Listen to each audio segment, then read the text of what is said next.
வணக்கம். இன்னைக்கு நம்ம வீடியோவில் என்ன பார்க்க போகிறோம்னா ராகி அடை எப்படி செய்யலான்னு பார்க்கலாம்.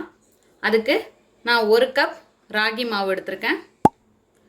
3 டேபிள் ஸ்பூன் தேங்காய் துருவியது, ஒரு சின்ன துண்டு இஞ்சி பொடியாக கட் பண்ணது, ஒரு 10-15 சின்ன வெங்காயம் பொடியாக கட் பண்ணது, 5 பச்சை மிளகாய் 2ஆக கட் பண்ணி வச்சுருக்கேன், 1 டீஸ்பூன் சீரகம், 2 டேபிள் ஸ்பூன் அரிசி மாவு, உப்பு தேவையான அளவு, நல்லெண்ணெய் தேவையான அளவு. இப்போ எப்படி செய்யலான்னு பார்க்கலாம்.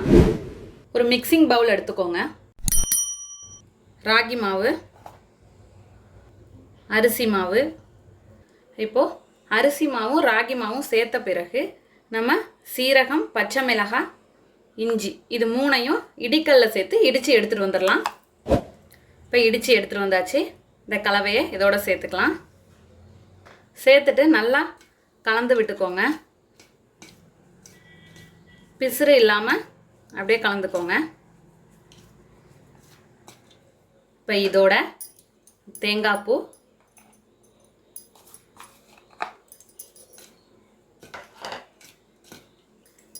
வெங்காயம்,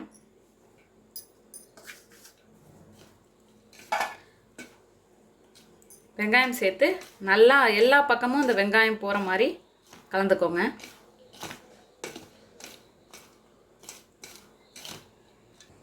இப்போ இதோட கொஞ்சம் கருவேப்பிலையை பிச்சு சேர்த்துருக்கேன்.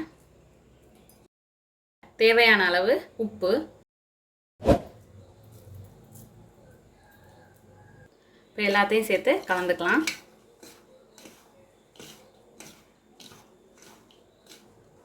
கலந்துட்டு கொஞ்சம் கொஞ்சமாக தண்ணி சேர்த்துப்போம்.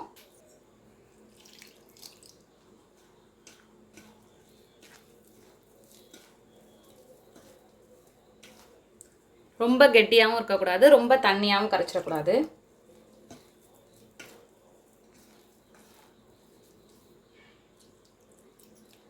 இப்போ இது போல் நல்லா கலந்தாச்சு.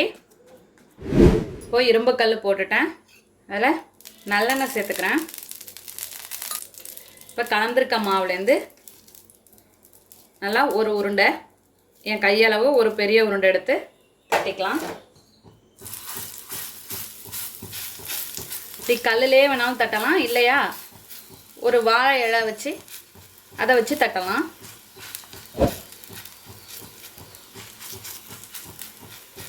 இப்படி அமர்த்தி விட்டுக்கோங்க. இப்போ கிண்ணத்தில் கொஞ்சம் தண்ணி வச்சுக்கலாம். வச்சுட்டு கையை தண்ணியில் நனைச்சி இப்படி தட்டுங்க. இப்போ தட்டினோன்னே எல்லா பக்கமும் கொஞ்சம் நல்லெண்ணெய் விட்டுக்கோங்க. மீடியம் ஃப்ளேம்லேயே வச்சு வேகட்டும்.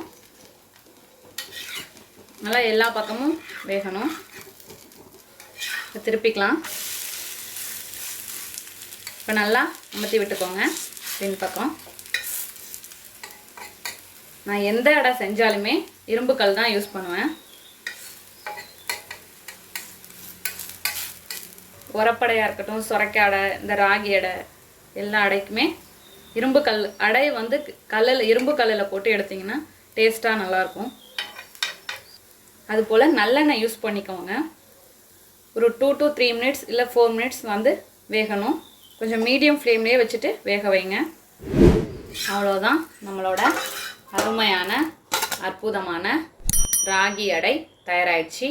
இதே போல் நீங்களும் உங்கள் வீட்டில் செஞ்சு பார்த்துட்டு எப்படி வந்துச்சுன்னு கமெண்ட்டில் சொல்லுங்கள். தேங்க்யூ.